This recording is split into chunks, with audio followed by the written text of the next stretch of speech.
Good evening. We're continuing with the talks on the Mumonkan, the gateless gate, the collection of koans, 48 koans, that was put together in the 12th century by Zen Master Mumon. One of the hallmarks of the Zen tradition is it emphasizes directly expressing things. Emphasizes the direct experience of things. There are some traditions that spend a lot of time talking about and explaining the nature of things. So, for example, you might look in some of the Vajrayana traditions, and they might talk about the nature of the one mind, Rigpa, Kunchi. They might say that it has this these certain qualities, you know, boundlessness, spaciousness, brightness, luminosity, et cetera, et cetera. Or you might talk about other traditions that say the way to have awakening is through particular methods. You look into the nature of things, you take it apart, you see it as composed of parts, you see those parts as being simply temporary constructions, you look into that and you see the emptiness of things. The Zen tradition emphasizes that the non-dual is directly expressed right here, right now, each moment. So when we're dealing with these koans, the koans all are asking us to both inquire into the nature of things, inquire into the nature of mind, and to give expression of it. So when we are working on a koan with a teacher, the goal is the spirit that we express the answer with, and how do we express the answer in a non-dual way? Non-dual meaning not two. Two things are one. Today we're working on case number 4, which has got various translations, the beardless barbarian. And the koan is very simple, very straightforward. Zen Master Wakuan asked, why does the foreigner from the West have no beard? Or the way I think it's clear is, why does Bodhidharma have no beard? Now, that's the whole koan. You know? Why does Bodhidharma have no beard? Now, actually, this is a very profound koan. And it obviously is not one that we can spend a whole lot of time with the rational mind on. I mean, what is there to chew on there? But there are several parts to it, all of which have to be looked at and experienced directly. So first off, it's important to know the context. Bodhidharma, the founder of the person who brought Buddhism, iconographically, the person who brought Buddhism from India to China, he's always depicted as a red-bearded foreigner, or at least a bearded foreigner. Whether he is a real person or not, some people say, yes, this is a real person who came from southern India, came from the West to China, or whether he's iconographic. You know, somehow the transmission made it from India to China. But he's always iconographically depicted as somebody who is often got a cloak, a blanket, cloak over himself, over his head, wearing a big full beard. Now, the Chinese don't really have beards. The Chinese are not as hirsute as a lot of Westerners are. So this particular koan, first off, you have to know the iconography. That, you know, there's this guy with a big full beard. You have to know that he is representing foundational teaching, a foundational dharma, representing a foundational truth that is, in a way, present in all places and all times. And so with that, he says, well, why? How is it? How can it be that Bodhidharma has no beard? So one part of the koan is this why. How do we investigate? How do we look at why? Why anything? That's one thing. We'll talk about that. Secondly, the second part of the koan is, well, who is Bodhidharma? We're talking about a non-dual tradition here. So we're not talking about some old decrepit person from some ancient time. Of course, we have to be speaking about the non-dual, which means it has to be speaking about the nature of this mind, the nature of this life, the nature of my own awareness. So Bodhidharma is not about somebody else. So we might translate this koan, why don't I have a nose? Why don't I have a chin? Why don't I have hands? Why don't I have legs? How can it be that I don't have a stomach? So that's another way of looking at that. Who is this Bodhidharma? And then another way, the third part of it is the beard. Now, if I have a nose and I have hands and I have arms, what does that mean when you say, how can it be you have no nose, hands, arms, head? So there are those three elements of the koan.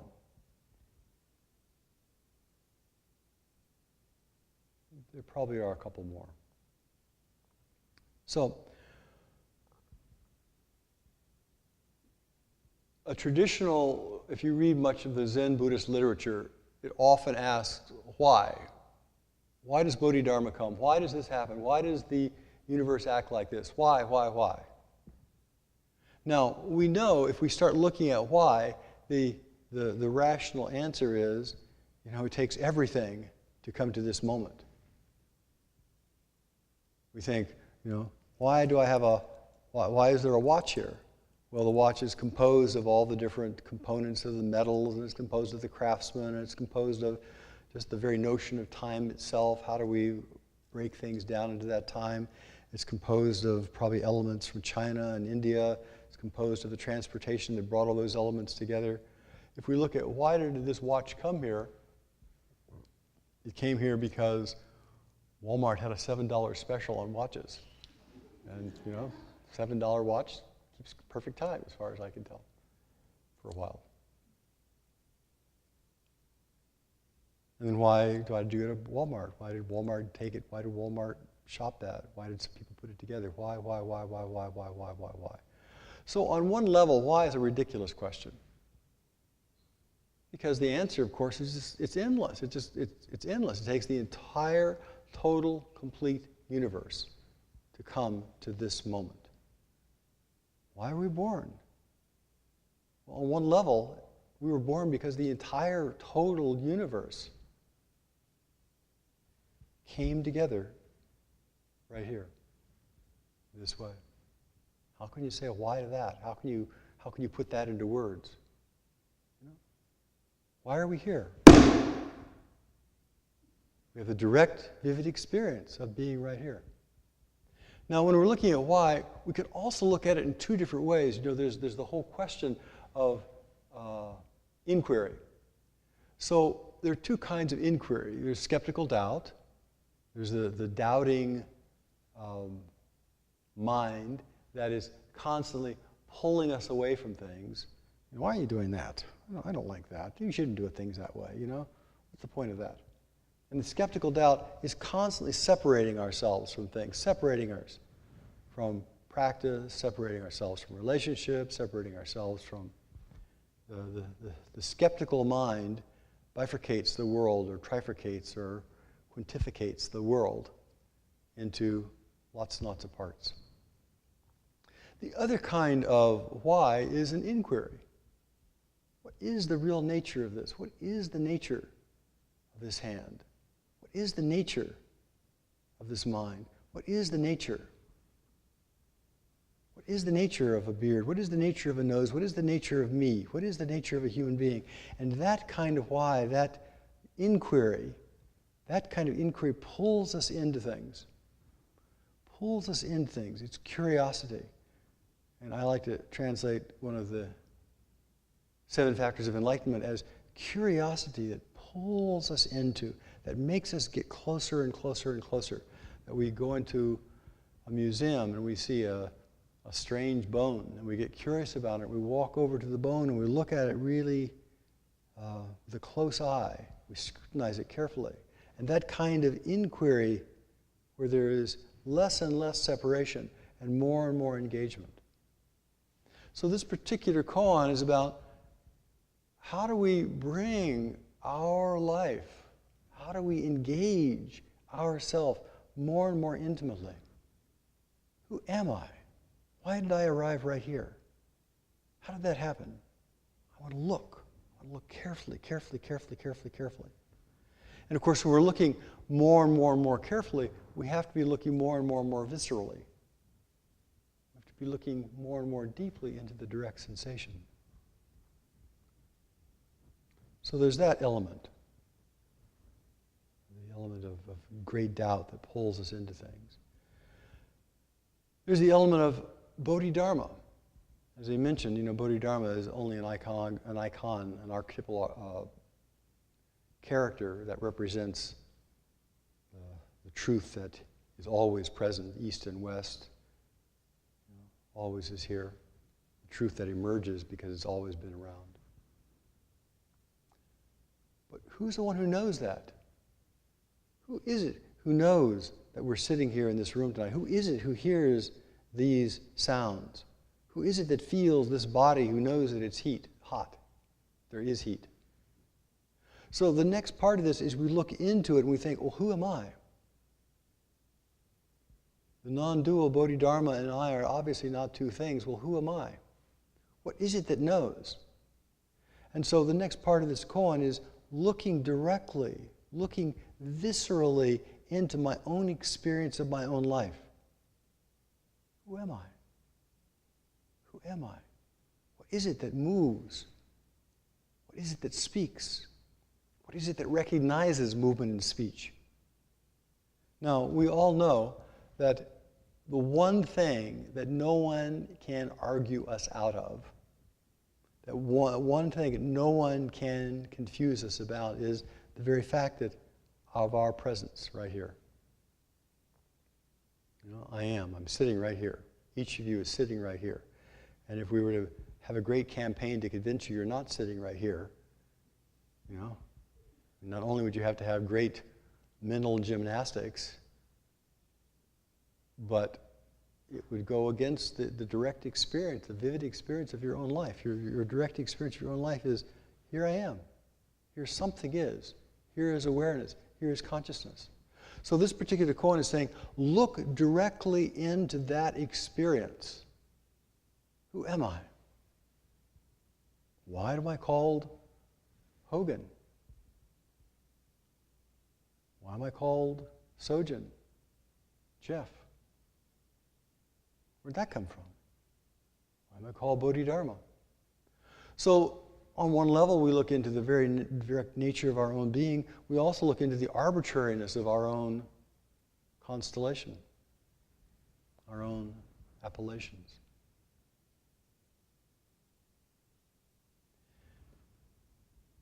Another element of this is, as the essential thing is, why does Bodhidharma have no beard? Why do I have no nose? Why do I have no fingers? Now, obviously, that goes against the grain of our direct experience, obviously, right? We all got hands, right? One of the things I find very interesting is, maybe some of you have done hidden puzzle games on the computers.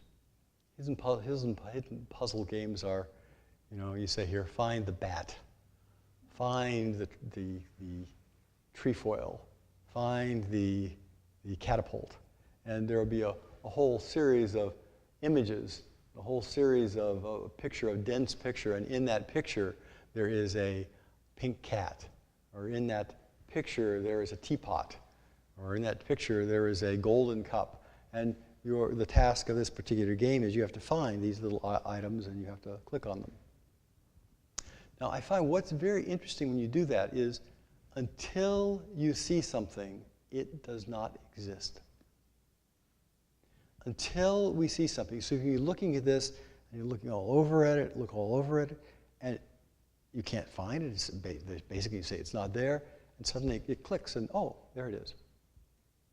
Now, that's an interesting nature of the way the mind works. So right here, right now, I can say, feel your right ear. Instantly. All of us have a right ear. I can say, feel your right big toe.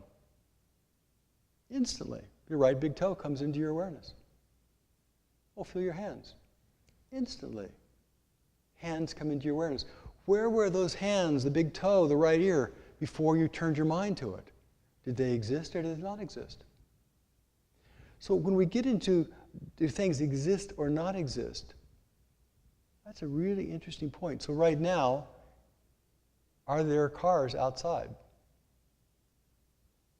We don't know that with our direct experience, right? We got a memory of it, we have a probability, we sure hope they're out there. Probability is 99% that they are, but nobody really knows until you actually put your hands on the thing and see it. Until something is actually perceived, we cannot know whether it exists or not. Suddenly your back is in your awareness. Oh, there's a back. When we are not aware of something, we can't say whether it exists or doesn't exist. We might have a memory, we might have a rational thought. We all know that our keys have got to be in that pocket. I know I left my keys on that table. But until we actually see them, people have lost things they know are there.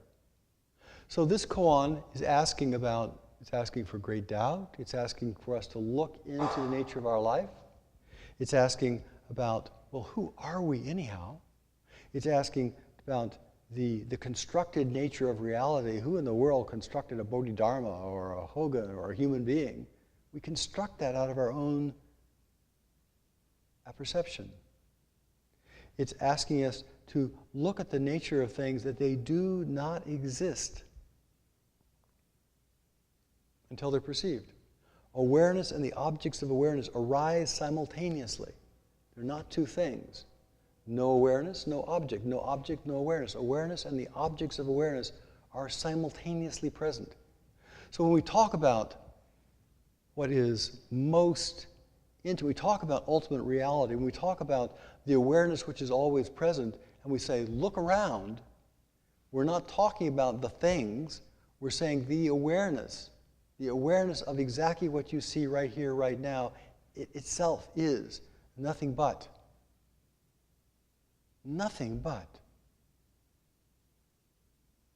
the ultimate truth, Buddha nature.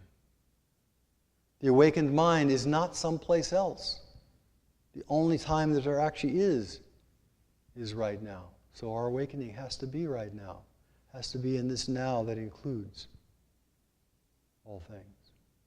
So this koan, again, is a profound koan asking about the nature of life, asking about the nature of our own mind, asking us to look at the constructed nature of our own reality,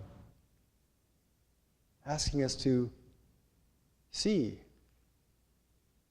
the intimateness of all things. Bodhidharma is not someplace else. So the question then comes, with you put all this together, how is it that we can say, I have no hands? That's the koan. That's the background to the koan. And so how do we look into that? Of course I have hands, of course I have hands, of course I have hands, of course I have hands, of course I have hands. Of course. I'm going to see I don't have hands. I'm going to see I don't have hands. Yes, I'm going to penetrate into this koan and find I don't have. It's impossible, right? The more you look for hands, the more hands there are. So this koan is asking about something that is our direct experience. It's not asking about the duality of my hands. It's asking us to enter into the complete, wholehearted, unself-conscious functioning of our own being. The complete, wholehearted, unself-conscious functioning of our own being. When our digestion is working well, we don't even know we're digesting, right?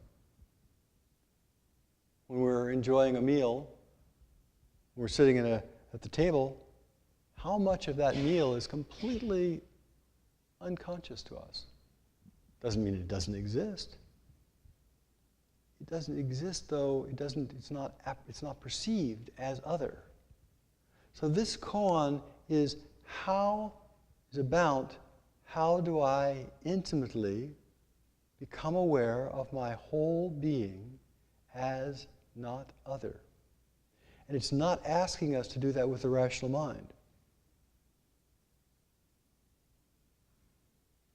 So when we're sitting in the Zendo and we're meditating and we're following the breath and feeling the breath, if the mind is busy saying, okay, breath, breath, breath, breath, breath, breathing in, breathing out, breathing out, breathing in, breathing out, breathing in, breathing out. Breathing in, breathing out, pause, breathing in, breathing out, pause, or the 7-point, or the bamboo breathing, or all the different ways you can breathe. Then practice can become a real struggle.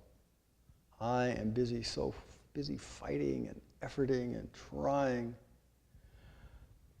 But at some point, when we actually enter in and allow the breath to breathe us, and we become part of the breath, and the breath becomes part of us, and our awareness and the breath becomes one thing, we don't even know we're breathing. We don't even know we're chewing. We don't even know we're walking. We don't even know we're using our hands. We don't even know how we're using our tongue. Right here, right now, we don't even know how we're using our ears. It is that intimacy, that wholehearted intimacy where we are no longer busy setting aside or standing back with the inner critic, standing back with the witness, standing back with the judgmental mind, but instead we have entered into our own direct experience and feel the flavor of our life and watch that life unfold through us. It's a mystery. This koan is asking us to enter the mystery of our own life. This koan is asking us to enter the mystery of this life. Where did this life come from? How in the world did this arrive? We look into it, we can't find a source, we can't find a thing, and yet, here we are, vividly present. There is a profound mystery, a profound not knowing at the essence of being. And so this particular koan is asking us, enter into that. You can't analyze it with your head. You have to be curious. Fundamentally, not knowing is most intimate, one famous teacher said. Not knowing is most intimate. And that doesn't mean the not knowing of ignorance. It means the not knowing of I am so involved that I am unself-consciously, wholeheartedly functioning, engaged. And this theme will come back over and over. I mean, all these themes I'm talking about will come back over and over in the koans. And so when we're working on a koan, we have to not only go into the particular koan, because the koan asks you to express the truth in the circumstances of the koan.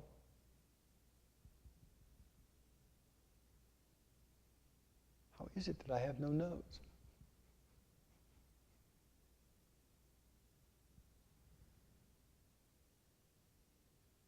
So, just to sum this up, the deep respect and appreciation, for your own life, for the miracle of this life, for this life that is living through you, for the whole universe that requires this particular life for it to be present. That profound, awesome awareness is not necessarily a rational understanding. And yet, if we look carefully, it's all a miracle. It's all a miracle. Your life is a miracle. I don't care what you think about it. But the very fact that you are alive, the very fact that you are breathing, the very fact that you are sitting right here listening, that is a miracle which is perhaps the most profound gift that you've ever been given. This koan is asking each of us to appreciate the profound gift of our own life. And of course, we have to express it in a way that's got some juice to it. So please, have... I feel like I've concluded this talk several times, and I keep saying, appreciate, appreciate, appreciate. So continue appreciating. Thank you very much.